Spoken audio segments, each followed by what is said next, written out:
कौशिक और आप देख रहे हैं महाबहस में आज हम डिबेट करने जा रहे हैं एसआईआर पर। 4 करोड़ का क्लेश योगी वर्सेस अखिलेश। जिस तरह एसआईआर चल रहा है और मुख्यमंत्री योगी आदित्यनाथ ने कहा है कि जितने करोड़ फॉर्म गए थे उससे 4 करोड़ जो हैं वो अभी वापस नहीं आए। एक बार फिर से उन्होंने इस बात पर जोर दिया कि आखिर सबको चेक कराना होगा, कितनी जानकारी है, क्या है, कौन वोटर है, नहीं है, इसको चेक कराना होगा। इस पर हम डिबेट करेंगे और साथ ही आपको ये भी बताएंगे किस तरह उत्तर प्रदेश में वोटर लिस्ट रिवीजन का काम जो है वो लगातार चल रहा है और उसे लेकर मुख्यमंत्री ने दावा किया है कि अनुमान से करीब 4 करोड़ वोटर्स कम होते दिखे हैं। साथ ही सीएम योगी ने फर्जी वोटर्स को लेकर तंज कसा और कहा कि पात्र वोटर किसी सूरत में छूटने नहीं चाहिए। अब अखिलेश यादव ने इस मौके पर पलटवार किया और कहा कि समाजवादी पार्टी के पीडीए प्रहरियों ने बीजेपी की मंशा नाकाम कर दी और इन 4 करोड़ वोटर्स में 80% से ज्यादा बीजेपी के हैं। उधर कांग्रेस ने भी एसआईआर को लेकर तंज कसते हुए कहा कि एक वोट की लड़ाई लड़ेंगे और इस पूरे माहौल के बीच अब सवाल यह है एसआईआर के बाद कहां गए यूपी के 4 करोड़ वोटर्स और एसआईआर पर 4 करोड़ का क्लेश योगी वर्सेस अखिलेश। इसी महाबहस पर आज हमारे साथ डिबेट करने जा रहे हैं। गेस्ट पैनल हमारे साथ जुड़ रहा है। थोड़ी देर में अनिला सिंह जी हमारे साथ होंगी, बीजेपी प्रवक्ता। सुधीर चौहान जी हमें ज्वाइन कर चुके हैं, सपा प्रवक्ता। प्रोफेसर हिलाल अहमद हमारे बीच में है, कांग्रेस के स्पोक्सपर्सन। सुनील अर्कवंशी जी हैं, प्रवक्ता सुभाषपा। और थोड़ी देर में रमेश ठाकुर वरिष्ठ पत्रकार भी हमें ज्वाइन करेंगे। चर्चा की हम शुरुआत करें, लेकिन उससे पहले महाबहस के सवालों पर एक नजर डाल लेते हैं। सवाल ये, मतदाता का शुद्धिकरण, एसआईआर के कितने चरण, 4 करोड़ वोटर्स आखिर कहां गए? तो पार्टियां इसको अपनी अपनी तरह से परिभाषित कर रही हैं और सवाल उठा रही हैं। एसआईआर के बाद कहां गए यूपी के 4 करोड़ वोटर्स? एसआईआर पर 4 करोड़ का क्लेश, योगी वर्सेस अखिलेश। एक तरफ मुख्यमंत्री योगी का दावा और दूसरी तरफ समाजवादी पार्टी का पलटवार।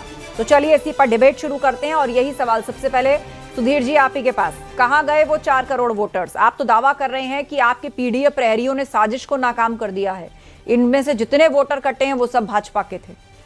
आस्था जी, बिल्कुल, मैं पहले दिन से ही इस बात को बोल रहा था कि एसआईआर उत्तर प्रदेश में कोई सामान्य प्रक्रिया नहीं है। उत्तर प्रदेश सबसे बड़ा प्रदेश है फेडरल स्ट्रक्चर में, पूरे भारत में 80 सीट हमारे पास हैं और लगभग 15.5 करोड़ मतदाता जो वर्तमान में जो वोट करते हैं और 60 लाख बढ़े हुए मतदाता, जो अपेक्षा रखी जाती है कि 16 करोड़ मतदाता उत्तर प्रदेश में वोट के लिए तैयार होगा 2027 में, या जो आने वाला चुनाव है उसमें जिला पंचायत और हमारा जो म्युनिसिपल कॉर्पोरेशन का चुनाव होना है। कोई कहीं नहीं गया है, इस प्रक्रिया को समझना पड़ेगा। स्टार्टिंग में मैं स्पष्ट रूप से बता दूं, 5 जो चीजें, जो अनुपस्थित का डेटा, अनुपस्थित जो लोग वहां पर अपने घर में कहीं ना कहीं दूर चले गए हैं, वो नौकरी करने जाते हैं लेकिन कभी ना कभी वो अपने घर में वापस आते हैं, शादी में आते हैं या अपने त्योहार फंक्शन में आते हैं, उनका वोट केवल कहीं ना कहीं उनके गांव में ही एग्जिस्ट करता है, वो वहां पर मिसिंग है। दूसरा, केवल एसआईआर की पूरी प्रक्रिया में जो मैपिंग का एक जो सबसे बड़ा झाला हुआ है, मैपिंग में A श्रेणी, B श्रेणी और C श्रेणी। ए श्रेणी के मतदाता 2003 से डायरेक्ट वो सूची में थे, उनको भी कहीं ना कहीं फॉर्म की कैटेगरी में डाला गया और पहले ये एक भ्रांति बनाई गई कि प्रत्येक वोटर को आके वोट पे आकर अपना वोट साइन करना पड़ेगा। बीच में फिर बोला गया कि केवल परिवार का मुखिया ही वोट को साइन करके वही ना फॉर्म सबमिट हो सकता है। दूसरी श्रेणी के जो मतदाता जो पूरे भारत में कहीं ना कहीं जो जिनका डेटा 2003 में नहीं था, 2025 में उनमें आना था, उनके लिए पूरे भारत से उसको मैप करना, किस वो प्रदेश के हैं, प्रदेश में किस जिले के हैं, जिले में किस कॉन्स्टिट्यूएंसी के हैं। नहीं, लेकिन आप इसकी प्रक्रिया पर सवाल खड़े कर, पहले आप इसकी समय अवधि पर सवाल खड़े कर रहे थे। भाई समय अवधि पे हम आज सवाल नहीं खड़े कर रहे हैं। अब प्रक्रिया नहीं, मैं कह रहा हूं प्रक्रिया, देखिए प्रक्रिया और समय अवधि एक दूसरे के पूरक हैं। अगर आपको किसी प्रोसेस को प्रॉपरली अडेयर करना है, उसके सारे पक्ष उनको अडेयर करना पॉइंट्स को, अभी तक जिस तरीके से चल रहा है एसआईआर सब ठीक है, मतलब कोई उसमें आपको बिल्कुल ठीक है, एसआईआर सही तरीके से चल रहा है, लेकिन जो अपेक्षित समय 4 करोड़ वोटर कंप्लीट होने दीजिए, जो 4 करोड़ वोटर यहीं पे एग्जिस्ट कर रहा है, कहीं ना कहीं मैपिंग जो बीएलओ 2 श्रेणी के बीएलओ जो शिक्षक श्रेणी का बीएलओ है, उसने कहीं ना कहीं मैपिंग को समझा है, ऐप के लिए वो यूज्ड है। लेकिन मैं ग्राउंड पे काम करने वाला व्यक्ति हूं, मैंने देखा कि कहीं आंगनबाड़ी के वो कार्यकर्ता है, आंगनबाड़ी में जो लगी हुई हमारी महिलाएं हैं या पुरुष हैं, वो लोग भी कहीं ना कहीं बीएलओ की श्रेणी में आते हैं, जो ऐप के लिए इतने इनेबल लोग नहीं है, टेक्नोलॉजी इनेबल लोग नहीं है।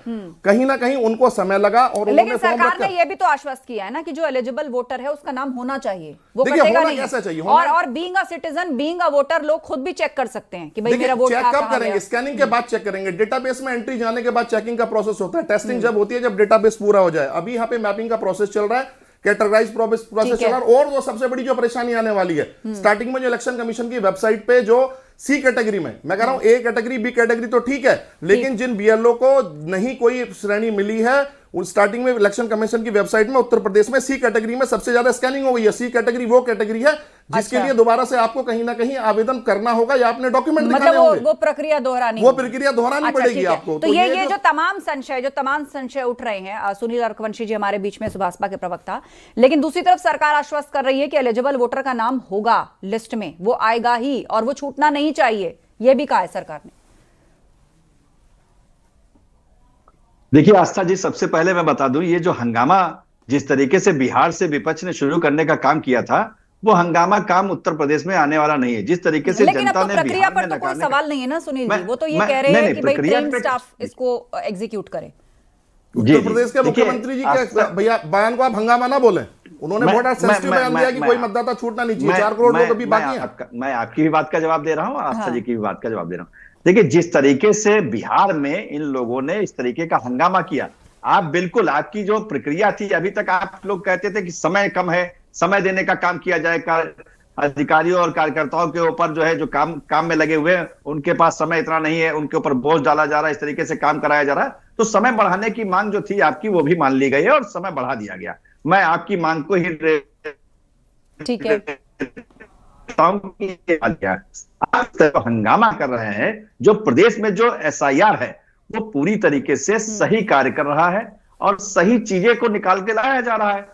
भाई, यही तो कहा जा रहा है, जो 2 वोटर, जहां पर किसी का एक ग्राम सभा में भी बना हुआ है और किसी का वोटर शहर में भी बना है, तो उस वोटर को चयनित किया जा रहा है और उसको हटाया जाए, तो इसमें हंगामा करने की क्या आवश्यकता है? ठीक जो है, आज चलिए। 4 करोड़ को लेकर सबके तर्क हैं, कुछ लोग जिले में वोट देते थे, नौकरी पेशे के लिए बाहर चले गए, कुछ लोग मृत हो गए, और क्या प्रक्रिया में भी कोई त्रुटियां हो सकती हैं या वो कैसे सुधारी जाएंगी? बहुत तरह के सवाल और संशय। अनिला जी हमें ज्वाइन कर चुकी हैं बीजेपी का पक्ष रखने के लिए। स्वागत है अनिला जी आपका। और उनके साथ साथ हमारे साथ कांग्रेस के प्रवक्ता प्रोफेसर हिलाल अहमद भी हैं, उनका भी एक बार रुख कर लेते हैं। प्रोफेसर हिलाल अहमद, अब देखिए, समाजवादी पार्टी एसआईआर का विरोध नहीं कर रही थी, एक तो वो समय का विरोध कर रही थी, और दूसरा मौजूदा वक्त में जो सवाल है वो ये है कि भाई ट्रेन स्टाफ क्या इस प्रक्रिया को एग्जीक्यूट कर रहा है, भूल में या मैपिंग में या मिलान में कहीं कुछ छूट ना जाए। तो ये 4 करोड़ छोटी संख्या नहीं है। मतदान प्रतिशत बढ़े, ये टारगेट होता है हर चुनाव में, लेकिन वोटर 4 करोड़ कम है। हालांकि सरकार कह रही है कि हर वोटर का नाम आएगा लिस्ट में, आना चाहिए। जी, देखिए, कुछ चीजें अपने आप में खासी हैरान करने वाली हैं। एसआईआर इलेक्शन कमीशन करा रहा है, सरकार नहीं करा रही, लेकिन सवाल जवाब कौन कर रहा है? सरकार कर रही है। ऐसा लगता है जैसे सरकार और इलेक्शन कमीशन जो है वो एक ही बात हो गई है। अगर 4 करोड़ वोटर छूटे हैं तो इसके अंदर सारे पॉलिटिकल पार्टीज को चिंता होनी चाहिए और सारी पॉलिटिकल पार्टीज जो है इसके अंदर चिंतित हों, लेकिन उसकी जवाबदेही कि क्या होना चाहिए, आगे कैसे किया जाएगा, सरकार क्या कह रही है, ये चीज जो है ये अपने आप में हैरान करने की है कि ये इलेक्शन कमीशन की काम जो है वो सरकार कब से करने लगे। ये जो इलेक्शन कमीशन है, क्या ये यूपी सरकार का इलेक्शन कमीशन हो गया है? ये जो है ये भारत का इलेक्शन कमीशन नहीं रह गया, एक बात। दूसरा ये है कि योगी जी ने भी इसके पर चिंता व्यक्त की है कि 4 करोड़ वोटर कहां से छूट गए हैं, मतलब छूटे अभी वापस नहीं आया है। हाँ, अभी वापस नहीं आया है, मतलब ये कोई फाइनल लिस्ट नहीं है कि वो वोटर ही नहीं है या वोट नहीं डाल पाएंगे, अभी उनका वापस नहीं आया मिलान। जी। तो 4 करोड़ वोटर नहीं आए हैं वापस, और उसके में कहा गया है कि 80 से 90% जो है, हमारे मुख्यमंत्री जी कहते हैं कि वो जो है वो भाजपा का वोटर है। उन्हें कैसे पता? उन्हें किसने ये सूचना दी है कि कौन लोग छूटे हैं, कौन वोट कर रहा है, किसको वोट कर रहा है, ये उन्हें कैसे मालूम? ये 4 करोड़ वोटर कौन है, ये कैसे जोड़े जाएंगे? क्या ये वही वोटर है जो कि ब्राजील में रहते हैं, या ये वो वोटर है जो घूम घूम करके वोट देते हैं, ट्रेनों में भर भर करके आते हैं? ये उनके लिए व्यवस्था की जा रही है। ये 4 करोड़ लोगों के लिए क्या समय बढ़ाया गया है? अनिला सिंह जी हमारे बीच में। अनिला जी, अब आज का सबसे बड़ा सवाल यही है एसआईआर में कि वो 4 करोड़ वोटर कौन है, वो कहां गए? आत्महत्या कर लिया है। ठीक है, समाजवादी पार्टी ये दावा कर रही है कि हमारे पीडीए प्रहरियों ने जो है वो आपकी चाल को नाकाम कर दिया और जो छूटा है वो भाजपा का वोटर है, और बाकी सवाल भी आप सुन ही रही हैं अनिला जी।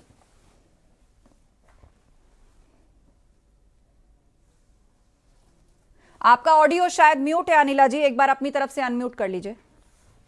सॉरी। जी ओके। सभी को राम राम। अभी प्रोफेसर हिलाल अहमद जी ने ठीक बात कही कि जो ये सर्वे हो रहा है वो इलेक्शन कमीशन के द्वारा हो रहा है। फिर इन्होंने कहा कि उत्तर कौन दे रहा है? सरकार उत्तर दे रही है।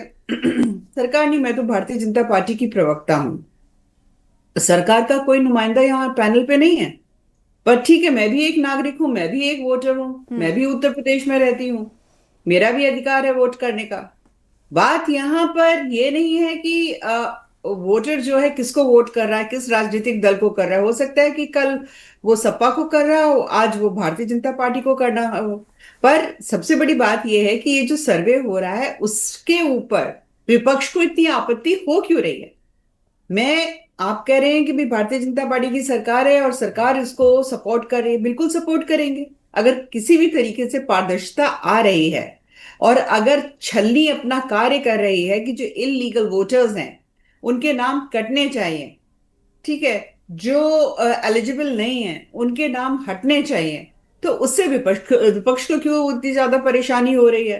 कहीं चोर की दाढ़ी में तिनका तो नहीं है। तो अगर भारतीय जनता पार्टी की प्रवक्ता के रूप में, जो कि सत्ताधारी सरकार है, अब मैं यहाँ पर बैठी हूं और मैं बोल रही हूँ कि बिल्कुल ये सर्वे ठीक है, सरकार आज हमारी है, कल को आपकी भी हो सकती है। ठीक है, आपको भी तो ये सोचना चाहिए कि कोई भी इनएलिजिबल वोटर है उसका नाम नहीं होना चाहिए बड़ा लिस्ट में। ये जो शब्द है ना कि परेशानी, और ये पक्ष और विपक्ष लोकतंत्र के दो पहलू हैं। सबसे पहले तो ये सत्ताधीश पार्टी को ये समझना चाहिए, अगर विपक्ष कोई इनपुट देता है तो वो प्रोसेस के रिफाइनमेंट के लिए देता है। ऐसा नहीं है कि कोई कम एलिजिबल वाला व्यक्ति, अगर विधानसभा में कोई व्यक्ति बैठता है तो वो कहीं ना कहीं, चाहे पक्ष का हो विपक्ष का हो, वो विधायक बैठेगा, लोकसभा में बैठेगा तो वो कहीं ना कहीं सांसद बैठेगा।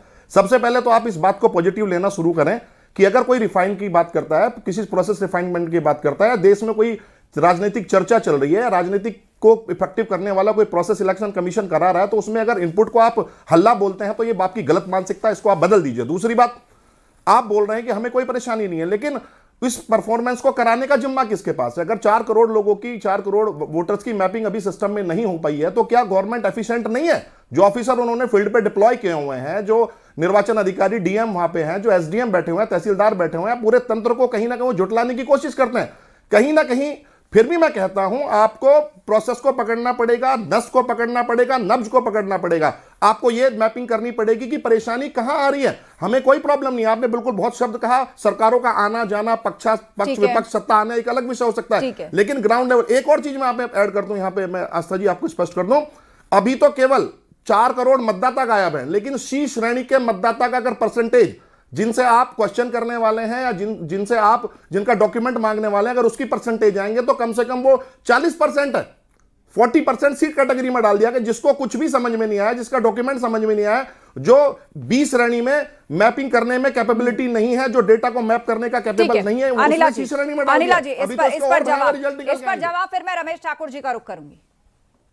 नहीं, देखिए, ऐसा है, जिससे मैं लगातार इसी बात को कह रही हूं ना कि वो बाल की खाल निकालने के लिए विपक्ष बैठा हुआ है। कोई भी प्रक्रिया अगर सरकार करती है या इस प्रकार की कोई भी संस्था करती है, बेटरमेंट के लिए करती है, तो ये लोग जबरदस्ती उसमें कहीं ना कहीं मीन मेक निकालना शुरू कर देते हैं। और मुझे लगता है कि ये this is the high time कि जबकि क्लैरिटी होनी चाहिए, बिल्कुल होनी चाहिए। और ये बोल रहे हैं तो आपको 4 करोड़ है, अगर आप 1 कैटेगरी में डाल देंगे तो 40% का हो जाएगा। ये सब कौन सा अनुमान आप लगा रहे हैं? हाइपोथेटिकल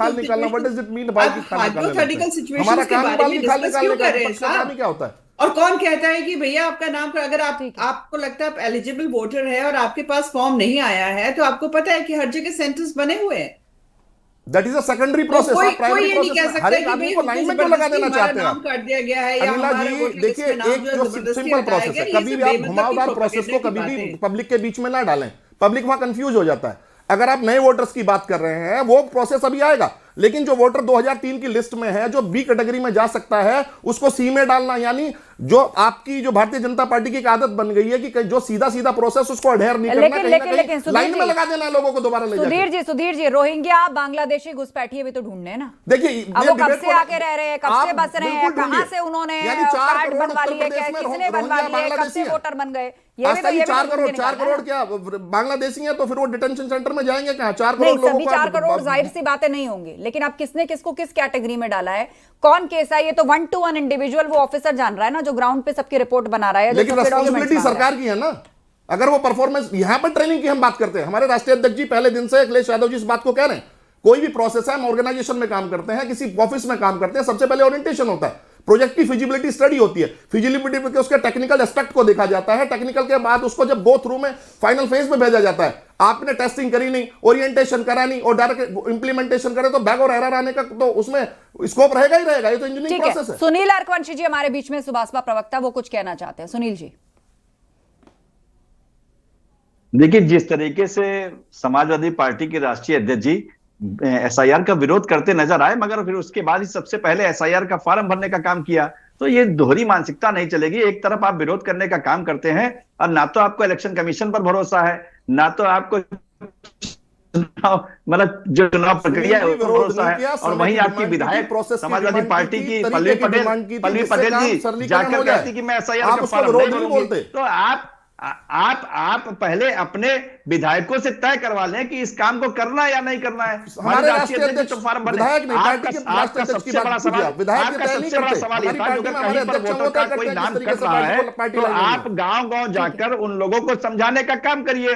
कहीं पर फॉर्म में त्रुटियां हैं तो उनको सही कराने का काम करिए। आपका जो अगर वोटर कट रहा है तो आप उसको सही तरीके से समझा नहीं पा रहे हैं, तो और हंगामा मचा रहे हैं कि इलेक्शन कमीशन सही तरीके से काम नहीं करा रहा है, कर्मचारी सही तरीके से काम नहीं कर रहे। आपने किया, अच्छी बात है, धन्यवाद, मगर आपका कहीं पर कोई भी कार्यकर्ता नजर नहीं आया। वो आपको नजर नहीं आएगा। वो पक्ष को अगर सत्ता पक्ष को विपक्ष नजर आ गया तो सत्ताविहीन हो जाएंगे आप।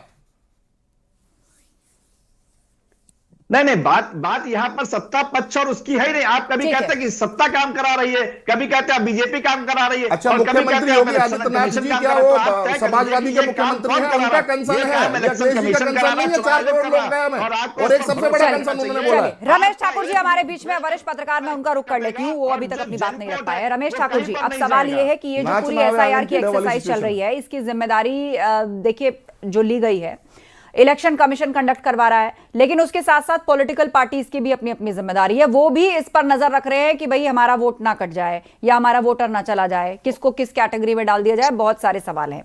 तो अब मुझे बताइए कि एसआईआर सही हुआ, गलत हुआ, कौन कट गया, कौन नहीं कट गया, तो क्या इसका फिर आरोप लगाया जा सकता है? ये तो ड्यूअल प्रैक्टिस दोनों तरफ से चल रही ना। एक तरफ तो भाई इलेक्शन कमीशन कर ही रहा है, दूसरी तरफ उसको एक तरीके से आप ये कहिए कि वेरीफाई भी तो किया जा रहा है ना पॉलिटिकल पार्टीज की ओर से। देखिए, मुझे लग रहा है इस पे बहस थोड़ा सा अब अतार्किक होगी, क्योंकि ये जो फाइनल लिस्ट आएगी 28 तारीख को, तभी कहा जाएगा कि 4 करोड़ वोट कटे, 3 करोड़, जो भी आंकड़ा होगा तभी पता चल पाएगा। लेकिन कुछ चीजें अटपटी तो हैं। आप उत्तर प्रदेश में जाइए, हम सब लोग शायद पैनल में बैठे उत्तर प्रदेश से ही बिलोंग करते हैं, तो हर घर में चर्चा एसआईआर की ही है, हर जगह चर्चा यही है। लेकिन इलेक्शन कमीशन अपने ही धुन में काम कर रहा है। कंप्लेन भी जा रही है उनके पास, लोग लिखित में कंप्लेन भी कर रहे हैं, मेल भी डाल रहे हैं, सब कुछ डाल रहे हैं, लेकिन ना यहाँ पे सरकार का कोई व्यक्ति आके, हाँ प्रवक्ता तो जरूर बचाव कर रहे हैं, और उनके साथ के जुड़े हुए जैसे सुनील भाई बैठे हुए हैं, वो बचाव तो जरूर कर रहे हैं, लेकिन अधिकृत कोई भी जवाब ना सरकार की तरफ से आ रहा है, ना इलेक्शन कमीशन दे रहा है। लेकिन ये सब चीजें, 4 करोड़ का आंकड़ा, आस्था जी आप खुद देखिएगा, अगर इतना बड़ा आंकड़ा अगर बाहर हो जाता है वोटिंग से, तो ये नुकसान कोई एक पार्टी के लिए नहीं है, सभी पार्टियों के लिए है, क्योंकि इसमें वोटर तो सभी के हैं। और सबसे बड़ी बात है, अनिला जी ने एक बहुत अच्छी बात कही, देखो जो वोटर होता है ना, वो स्टेबल नहीं होता है, वो कहीं भी चला जाता है। 2017 से पहले जो वोटर समाजवादी पार्टी का होता था, बसपा का होता था, 17 में सारे धड़ों से टूट के भारतीय जनता पार्टी में आ गया। तो ऐसी शिफ्टिंग तो देखो होती रहती है। अब सबसे बड़ी बात ये है, इतनी देर में जब मैं सब लोगों से कुछ सुन रहा था, क्या जो 4 करोड़ का आंकड़ा जो अभी बताया जा रहा मोटा मोटा, ये 2003 की लिस्ट से अब तक निकल के आया है। 2024 का चुनाव भी हो गया, तो ये सारे के सारे बोगस जो वोट थे उसमें पड़ चुके हैं। अभी मान लिया जाए कि डिक्लेयर नहीं हुआ है ना रमेश जी, अभी डिक्लेयर नहीं हुआ। अगर डिक्लेयर हो जाता है कि नहीं, अगर डिक्लेयर, ठीक है आस्था जी, आपकी बात मान लो, अगर डिक्लेयर नहीं हुआ, अगर डिक्लेयर हो जाता है तो ये कोई जिम्मेदारी लेगा जो सरकार बना चुका है, जो विधायक बन चुका है, जो सांसद बन चुका है, उसके बाद अनिला जी जवाब देंगे कि मैं गलत तरीके से चुना गया हूं। तो इसका मतलब ये मान लिया जाए, क्या कोविड पैंडेमिक में क्या इतने लोग मर चुके हैं? क्योंकि इसी मुद्दे पे आपने एक नया बिंदु खड़ा कर दिया। सुधीर जी 10 सेकंड उसके बाद कर रहा हूँ। एक व्यक्ति ने कहा कि ये जो बाहर निकल रहे हैं लोग, वो ऐसा नहीं है कि इसका एक जगह गांव में, एक शहर में, ये लोग वो हैं जो दिवंगत हो गए हैं, तो दिवंगत क्या इन इतने सालों में इतने सारे दिवंगत हो गए। इसका मतलब ये जो आंकड़ा है कोविड का है, कोविड के समय सरकार ने जो सही आंकड़ा जनता के सामने नहीं रखा है, तो इसमें कई सारे चलिए, पहलू नया हैं। पॉइंट आपने ये इसमें विषय ऐड किया बनेगा। है। सुधीर जी बिल्कुल बोलिए। बिल्कुल एक बिल्कुल बहुत वैलिड पॉइंट है, लेकिन मैं इसके में नहीं पढ़ना चाहता। मैं स्पष्ट कर दूं, क्या 28 तारीख को ही इलेक्शन कमीशन डेटा देने में कैपेबल है? जो डिजिटलाइज डेटा एवरी डे का पर काउंट इलेक्शन कमीशन की समय तो आप वेबसाइट लोग है मांग रहे हैं ना, पहले भी समय की मियाद बढ़ी है। आस्था जी अगर मेरा पॉइंट अलग है। अगर सरकारी मेरा पॉइंट अलग है कि भाई वोटर होंगे 28 तारीख तो को ही समय वो तो आगे पिटारा भी क्यों आगे बढ़ खुलेगा? सकता है। 28 तारीख को भी पिटारा क्यों खुलेगा? क्या एंड ऑफ द डे हम इसमें डेटा रिफ्लेक्ट नहीं कर सकते? एबीसी श्रेणी में कितना डेटा है या कितना फॉर्म डिजिटलाइज हो गया है? क्या हर दिन आने वाले 10 दिन कच्ची इलेक्शन कमीशन कैलकुलेशन एक प्रेस से कॉन्फ्रेंस नहीं कर सकता? स्पेकुलेशन ज्यादा होता है, एंड ऑफ द डे बता दें जिससे भ्रांतियां ज्यादा फैलती हैं। सीवियर हाँ। आस्था जी मेरा एक बार point नहीं डाटा आ रहा है, कंसोलिडेट आपने होने 10 सेकंड दीजिए। दिए, हाँ। मेरा कहने का मतलब है क्यों everyday election commission end of the day press conference करके डेटा फ्लैश नहीं कर सकता, जिससे अनिला कि जी, उसकी अनिला अवेयरनेस जी। बढ़े और सीवियरिटी का पता चले। ठीक है अनिला जी। नहीं, देखिए ऐसा है कि बहुत आसान होता है कहने कि every day election ma'am, it's a commission press software, it's conference not a करके human, डाटा, it's a इनको app. लगता है कि अनिला जी, अगर जो it's not any manual every process day being अरे taken नहीं, place by the election commission. Manually भी It's चीजें all हो रही हैं। 100% by the नहीं, digitalized ये तो data. मैनुअल How चीजें you can जो say- ग्राउंड पे डेटा कलेक्शन है वो बहुत हद तक मैनुअल भी हो रहा है Sudhir ji. What is the last count बहुत and what हद is the तक yesterday's मैनुअल भी count? Data What does it collection mean? हो रहा है। फाइनल डेटा हो सकता है कंसोलिडेट सिस्टम सॉफ्टवेयर या ऐप के थ्रू हो, लेकिन ग्राउंड पर जो चीजें नोट डाउन हो रही है वो दोनों के थ्रू हो रही हैं। वो मैनुअल भी हो रही हैं, वो ऐप के थ्रू आप भी हो रही numbers को नहीं हैं, बता जिसके सकते पास तो जो काहे का साधन system है? है। काहे का ऐप है? ये लोग जो है सिस्टम में अनिला डाल जी। देते हैं। हाँ नहीं, आप जो देखिए है मैं वो वही अपनी कह रही सूचना हूँ को कि सही कीजिए। केवल वो सारा का विरोध सारा करने के डेटा लिए मान विरोध लो, करने वाली ये भाषा लोग है सिस्टम यहाँ में पर कि डालता बोल है। रहे इलेक्शन उसके कमीशन पास जो फॉर्म है कितने हैं, उसमें हमारा इंटरेस्ट नहीं है। एवरीडे प्रेस कॉन्फ्रेंस करे, यानी कि शाम तक सर्वे हो रहा है, फिर इससे शाम तो को भ्रांतियां क्या बहुत फैल जाएंगी ना। डेटा अगर काम स्क्रूटिनी में है तो वो तो हर दिन बदल भी सकता है ना। इस तरह से तो भ्रांतियां अफवाहें बहुत फैल जाएंगी। कोई भ्रांति बेहतर है का कि मतलब नहीं है। एक फाइनल आंकड़ा आए, सही समय पे आए और पूरी तरह कैलकुलेटेड होकर आए, उसके बाद चर्चाएं शुरू हो, उसके बाद सवाल उठे, उसके बाद बहस शुरू हो। ऐसे डेली बेसिस पे तो स्क्रूटिनी चलती रहेगी, चीजें बदलती रहेंगी, सवाल उठते रहेंगे। 3 दिन में एक बार बता दीजिए, पर ये डब्बा उसी दिन क्यों खोलेगा 28 तारीख को? अनिला जी नहीं, मतलब ये देखिए बिल्कुल बेतुकी बात जिसको कहते हैं। मैं कहीं नहीं, मैं अपने घर का ही उदाहरण दे देती हूँ। यहाँ पे जितने भी लोग रहते हैं, सदस्य रहते हैं, 2 लोगों का फॉर्म नहीं आया तो 2 जाके जहां आधार सेंटर होता है वहां पे फॉर्म की अवेलेबिलिटी है और आप फॉर्म भर सकते हो और अपना नाम जुड़वा सकते हो, वो हो गया पूरा। यहाँ पे केवल नाटक नौटंकी करने से मैम बहस किसी और मोड पे जा रहा है, आप अपने घर पे बहस को लेके चले गए। इलेक्शन कमीशन किसी का घर नहीं है। Election commission is a well defined department in the constitution of the India, और यहाँ पे पूरा उनका एक पूरा लंबा चिट्ठा है जिन आईएएस को आपने बिठा के रखा हुआ है, पूरा वर्किंग डिपार्टमेंट है। लास्ट एक घर मिनट नहीं है है मेरे इलेक्शन पास। कमीशन। एक सेकंड जवाब सुन लीजिए अनिला जी। बोलिए अनिला जी, 20 सेकंड। तो ये जो लोग बोल रहे हैं ना कि जानबूझ के ऐसा कुछ भी नहीं है। बहुत ही शिद्दत के साथ पूरा सिस्टम काम कर रहा है। हर जिले का जो जिलाधिकारी है बहुत रिस्पॉन्सिबिलिटी के साथ ग्राउंड लेवल पे जो बीएलओज है सब मॉनिटरिंग हो रही है, एक सिस्टमैटिक काम हो रहा है। गवर्नमेंट कहाँ पे है? जिस दिन को खुलना है उस दिन ही खुलेगा। अनिला जी, और वेयर इज किसी द को कोई गवर्नमेंट? आपत्ति है तो वो प्रोग्रेस आप कर सकते ब्यूरोक्रेसी हैं के हाथ कहीं में ना सब कुछ कहीं। मत डालिए। सरकार कहाँ है? Where is the government? चलिए समय That is खत्म the हो one रहा part of the है, democracy. सवाल बहुत से Democracy is हैं, the one part. लेकिन दूसरी तरफ ये दावा है कि प्रोसेस जो है वो कंप्लीट होगा, जो एलिजिबल वोटर्स हैं उनका नाम लिस्ट में जरूर जोड़ा जाए। ये बात आज सीएम योगी ने भी कही। आप सभी का धन्यवाद इस चर्चा में शामिल होने के लिए। तो उत्तर प्रदेश में वोटर लिस्ट रिवीजन का काम लगातार जारी है। इसे लेकर सीएम योगी आदित्यनाथ ने दावा किया है कि अनुमान से करीब 4 करोड़ वोटर्स कम होते दिखे हैं।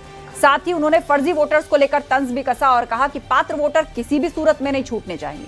लेकिन अखिलेश यादव ने इस पर पलटवार किया और कहा कि सपा के पीडीए प्रहरियों ने बीजेपी की मंशा नाकाम कर दिया। कुल मिलाकर इस पर राजनीति भी चल रही है, लेकिन असल आंकड़े का सबको इंतजार है। महाबहस में इतना ही। खबरें जारी हैं, आप बने रहिए हमारे साथ।